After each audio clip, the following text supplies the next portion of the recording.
No, I'll file a complaint against you. Wait, Ilona, the lawyer reached out, pointing to a folder with documents. I requested documents about the ownership of the apartment and other property-related documents from you. I'm preparing for property division court proceedings determining custody and alimony, of course. What are these papers, Chase? Exclaimed Ilona, jumping up from her chair. Who is he, anyway? Ilona asked Chase, suddenly noticing him. Is he another lawyer? She asked. And why did you bring your daughter here? Do you think you'll get something through her? I'm not thinking anything. There was simply nowhere else to leave her. But we're here, start. What did you want to say? Ilona said. So, let's begin. He offers you 10,000 rubles for the time being and pays monthly alimony for the support of your daughter, announced the tall blonde in a tight skirt with an ironic smile. Are you kidding me? Are you out of your mind? Exclaimed Ilona. Why the hell did they drag this lawyer here? Chase asked.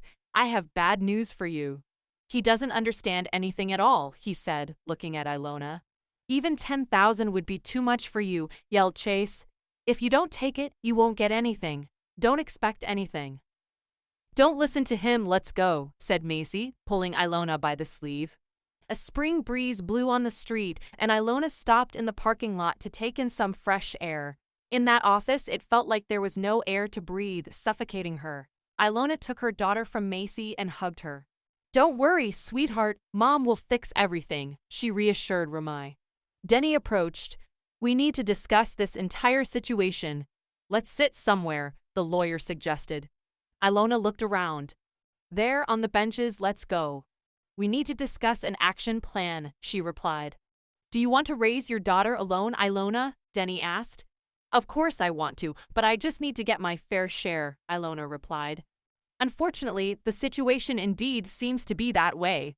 If everything is legally arranged, obtaining anything becomes extremely difficult. However, I guarantee that we'll arrange all the necessary documents and strive to uncover the truth, assured Denny.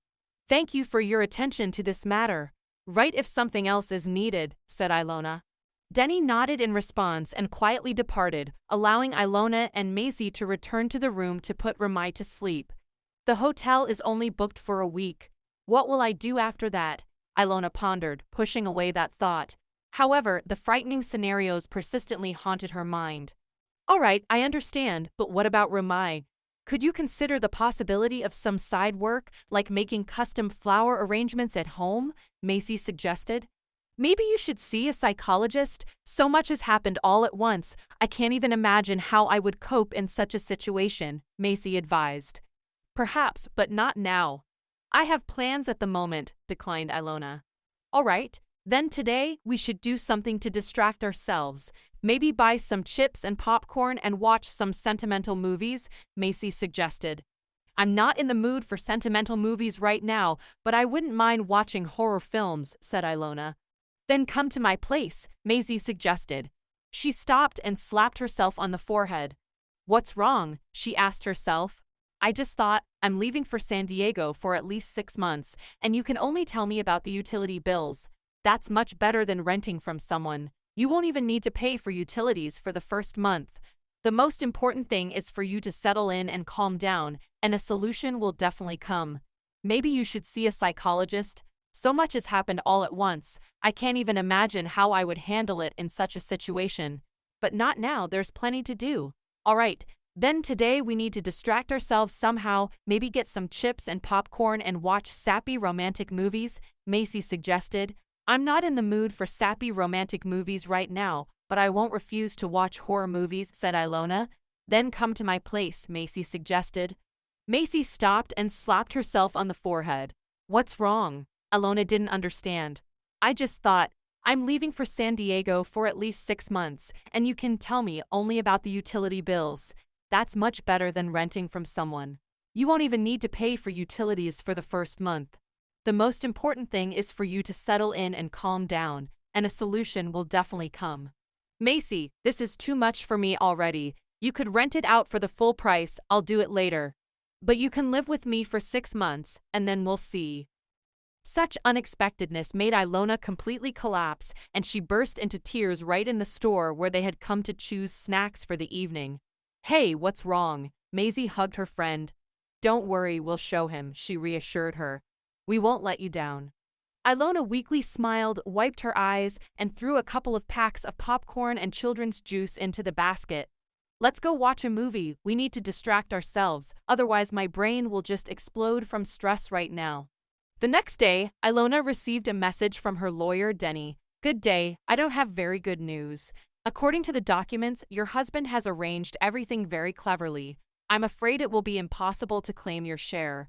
The contract bears your signature with a waiver of any claims, and the apartment was obtained through a gift agreement. All you can file for is divorce and alimony. Macy ran up to her friend, reading the message. Look, she said. Finishing the message, Macy stood, pursing her lips, and looked grimly at her friend. I don't even know what to say. How could you sign the waiver? I can't understand that. He said something about how it would be easier.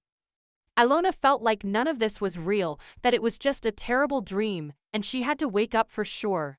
Reality intruded into this dream in the form of an SMS. So, are you satisfied now? Took your 10,000 and ran away. From now on, don't you dare call me, don't interfere in my life, he wrote. What about our daughter? Ilona immediately replied. In response, she received an SMS. The court will set the schedule, I'll be taking her with me. Well, isn't that wonderful? Exclaimed Ilona. So it means I'll be raising her, taking her to daycare, feeding, dressing, helping with homework, and he'll only take her for a couple of weekends. Just splendid, isn't it? Maybe we could try to prevent him from seeing her. Why does the child need such a father? Macy suggested. Remai is not to blame for anything, and he is still her father. But for some reason, I think he won't take her. She's his girlfriend. He's unlikely to want to deal with a child. And I don't trust him with my daughter. So he'll have to send her somewhere when he comes to pick up Remai, Ilona said confidently. He probably won't agree to that, nodded Maisie. Are you sure you can stay with me? Asked Ilona. Of course, for as long as you need, replied Macy. I'll be returning to San Diego in a week. And you? Bring your things, I don't have much. I'll pack everything into suitcases and put them in the storeroom. Thank you, Ilona shook Macy's hand. You've just saved me. You could have managed on your own, but why bother when you can make life easier? Don't worry. I hate him, agreed Macy. I understand. Macy hugged her friend and went to brew some coffee. Days dragged on relentlessly, displacing each other in this relentless race, copies of documents, filling out papers, the need to care for Remai. The continuous flow of business kept Ilona feeling like it was just yesterday when it was Monday, and today it was already Friday. Dismal moments when it seemed that strength was running out pierced her, making her cry for hours in the chair, waiting for her daughter to fall asleep. However, even through the clouds of sorrow, sometimes rays of hope broke through, allowing small beams to penetrate and light the way. A month had passed since that horrible moment when Ilona returned home and found her husband in the arms of another woman. The sadness of the past still troubled her soul, but now she could breathe a little more freely and even allow herself to dream. Ilona moved all her daughter's belongings to Macy's new apartment and managed to create a cozy atmosphere in this home that became so necessary for both of them. Difficult and tense days followed when she had to attend court, sign mountains of papers and agreements, and explain her position. During these moments, Ilona felt like a tiny child who had made a huge mistake. When all the legal battles came to an end, her ex-husband was only obliged to pay child support. The amount wasn't substantial, but it was enough to provide food for herself and her daughter and start looking for a job. I'll spend more on a nanny than I'll earn, Ilona complained. But it's important that you give it a try, Maisie remarked. And by the way, I have news. Max proposed that I move in with him. Can you believe it? I didn't even hint at it myself. Hooray, that's just wonderful. Congratulations, Masha. May everything work out for you in the best way possible. As soon as you start gathering the bouquet, are you sure everything will be perfect? I'll rush to the store for flowers now. Don't forget to send a photo. Good luck. Long before her maternity leave, Ilona loved her job. She would arrive at the salon first, change the water in the vases, and create the initial bouquets for incoming clients. Soon enough, she herself would want to choose gifts for her loved ones. In the salon, everyone respected Ilona and regarded her as a talented florist. However, when she was 5 months pregnant, she had to go on maternity leave to peacefully carry and give birth to her daughter without straining herself with the heavy work involving flowers and water-filled vases. And now, after a long time, she held flowers in her hands again. The exquisite bouquet of white roses for a bride looked as if it had been created by itself. Ilona breathed in their scent, took a few photos, and immediately posted them on her social media. Oh yes, I promised Macy to send her the photos, she remembered and instantly sent the pictures to her friend. Macy called her right away. Hurrah! Exclaimed Macy. That's amazing. When I get married, I'll definitely ask you to arrange a bouquet for me. Is that happening soon? Inquired Ilona. I don't want to get ahead of myself and rejoice prematurely, but I feel like Max is thinking about it. He even asked me a few times about my thoughts on marriage, but that's all about me. How about you? That jerk doesn't show up anymore. He messaged once, said I forgot a pack of wet wipes and diapers at home and offered to pick them up. I replied, let him keep them. He'll surely need them, Ilona told Macy, who burst into cheerful laughter. Exactly, the apartment is cozy, everything is fine. I can't stop thanking you, you're like my savior. Ramai also found his corner in another room here. I'm not sure what to do next. Hopefully, people will start buying my bouquets and I can support myself again. You're a skilled florist, you'll definitely manage. The main thing is not to give up. And when you settle in, come to San Diego, we'll have a great time there. We'll even find you a decent man. No men at all. Right now, I'm starting to realize how I forgot about myself and got bogged down in taking care of the house, cooking, and serving everyone but myself. You can't imagine how good it feels to have a croissant and coffee for breakfast without worrying that this miracle needs sandwiches with meat and porridge. He eats, but he doesn't want to cook. I was running around cooking, and he quickly sorted everything out and withdrew money from the account. I didn't tell you, he was earning much more than he claimed, probably around 30,000 more. And all of this was accumulating while my maternity leave was entirely for the child and food. But where did he put them? In his mother's account? Otherwise, we would have divided those funds equally. I don't know, they didn't tell me where they went. And I don't want to know, it's an absurd situation. I can't express how angry I am with this chase, but I've learned your lesson too. I won't sign any papers with Vera for anything. I still can't sleep properly. Divorce and separation are already painful and difficult, and now there's this. Although maybe it's for the best. Can you imagine? I would still be sad and suffering because of him, but now I just hate him. But that's a strong feeling too, and it's hitting you hard. You hate, and he's perfectly fine. Once you start working, it'll get easier. Maybe if I were in your place, I would have a fling with someone. Not necessarily getting married right away or even living together, but you're young and beautiful. Trust me, you'll have plenty of offers. But for now, I just want to work.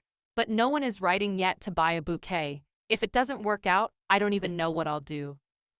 Hey, what are you doing? Macy chuckled cheerfully. It's been half an hour. You're not facing reality. Go have some tea, take a break, everything will work out for you. Ilona laughed too, responding to her friend's joke. Ramai was still asleep, and after stepping away from Macy, she went to the window to enjoy the stunning view of the city. Suddenly, the sun emerged from behind the clouds, and a smile appeared on Ilona's face. Right now, she didn't want to lose control and fall into despair. Maybe Macy was right, and there were still plenty of opportunities ahead for her. But despite her desire to believe in miracles, reality reminded her. An empty fridge, an empty wallet, a crying child, the desire to buy a new toy for him, and in the mirror, a face without makeup and moisturizer. It had been 2 days since she posted the photo of the bouquet, but no orders had come in.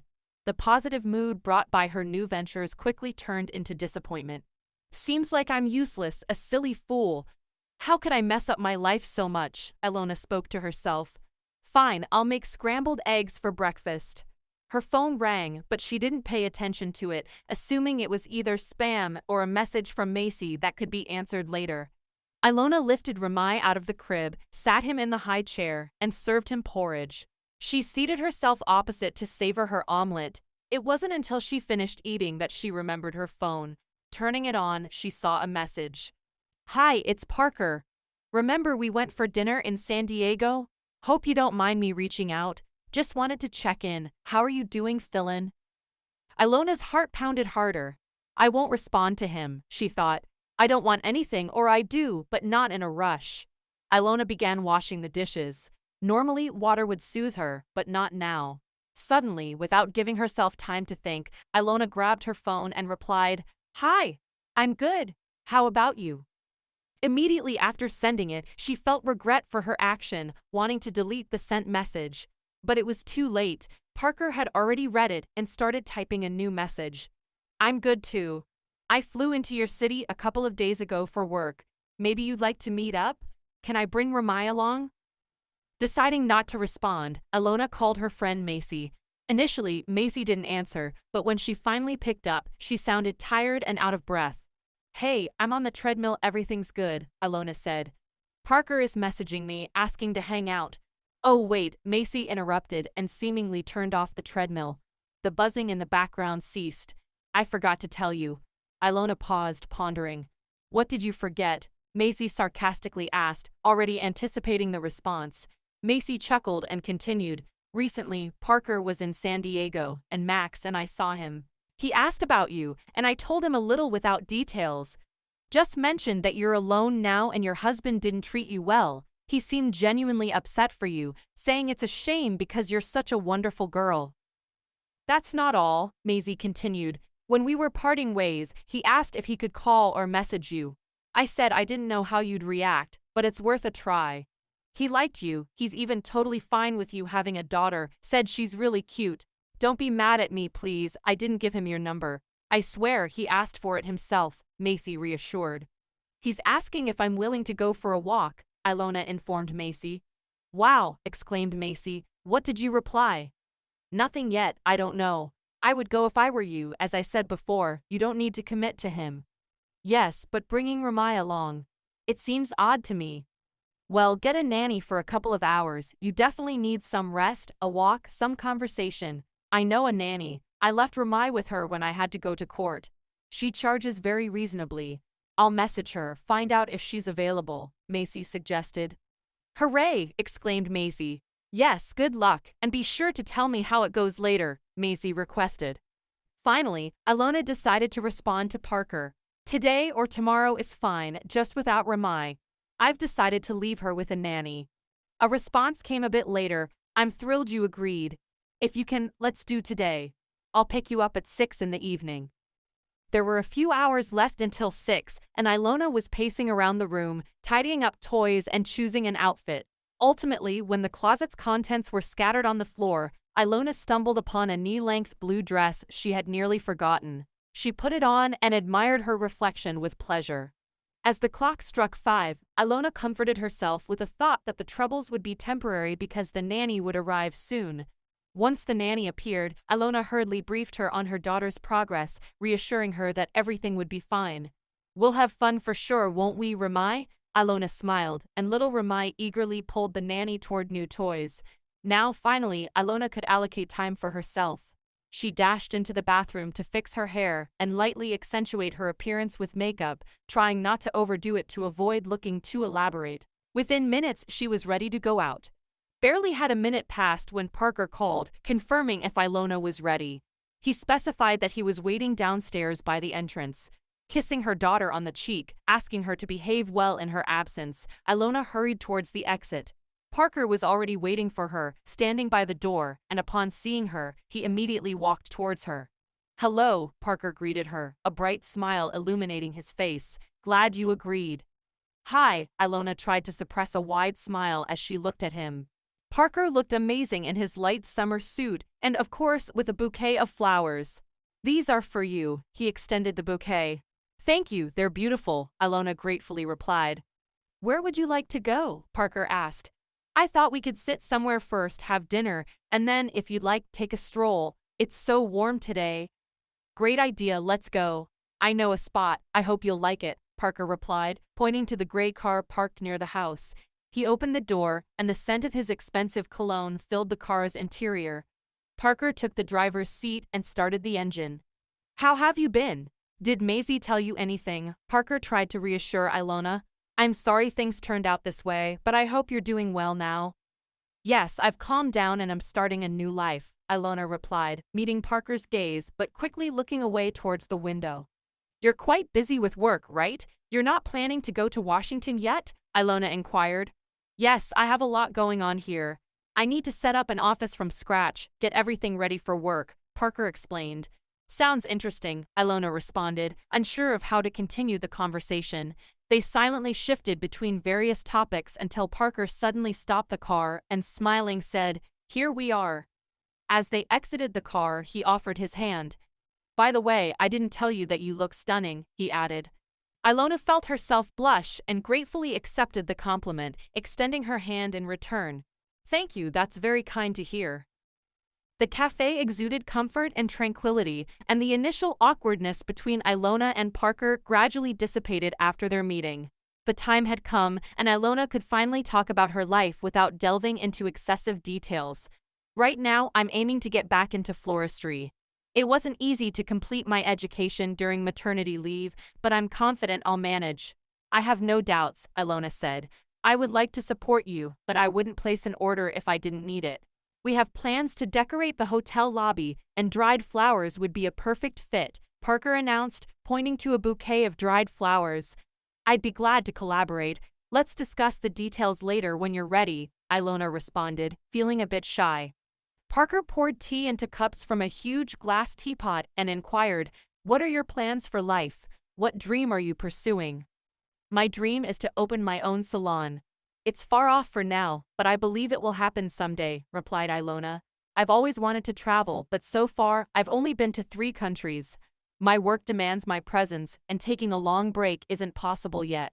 But I believe that someday I'll be able to travel and embark on a big journey." "That would be cool," said Parker. "Do you prefer active vacations or just lounging on the beach?" Ilona asked. "Beach vacations are also an option, especially in the company of a lovely lady," winked Parker. "But overall, I prefer active vacations, exploring ancient cities, studying architecture. I'm drawn to old houses," he continued. "I've been to Viborg. There's a lot of interesting things there. Fans of antiquity won't be bored. There's a castle and several old houses. By the way, the country's oldest residential house is located there," Ilona shared, showing Parker photos online. "Very interesting. Maybe we could go there together. If of course you're interested in visiting Viborg," Parker suggested. "If you're up for it, then I am too."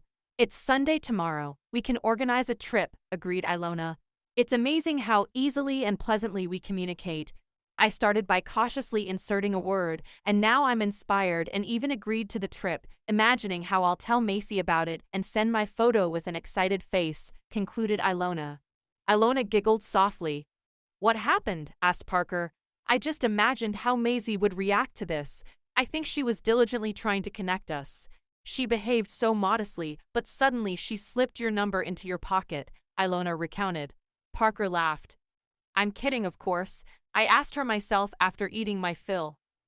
Ilona and Parker decided to take a stroll along the promenade. A light, pleasant breeze blew outside, and the sky began to blush with the sunset. Suddenly, Parker took Ilona's hand, and she responded, lightly squeezing his fingers, feeling incredibly happy. If someone had told her on that dreadful day when she returned from San Diego that she would soon meet a wonderful man, she wouldn't have believed it for anything. But now, as Parker showed gentle attention to her, Ilona felt bolder. As he escorted her home and kissed her cheek, her expression was so expressive that her feelings couldn't be mistaken. Seeing her courage, Parker boldly touched her lips, at first cautiously, then with each passing second more decisively and confidently. "Wow," he whispered. "Do you realize how amazing you are?" Ilona blushed, bidding goodbye, but she didn't want to leave at all. "Home," said Ilona, promising to text. Parker escorted her to the apartment door and headed downstairs. Upon entering, Ilona met with the nanny. "I put her to sleep," the nanny said softly.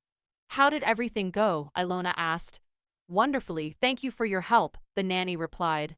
The next day, while walking the streets of Viborg, Ilona received an order for a bouquet. Unexpectedly, there was a glimmer of hope for the better, as if everything was starting to fall into place on its own.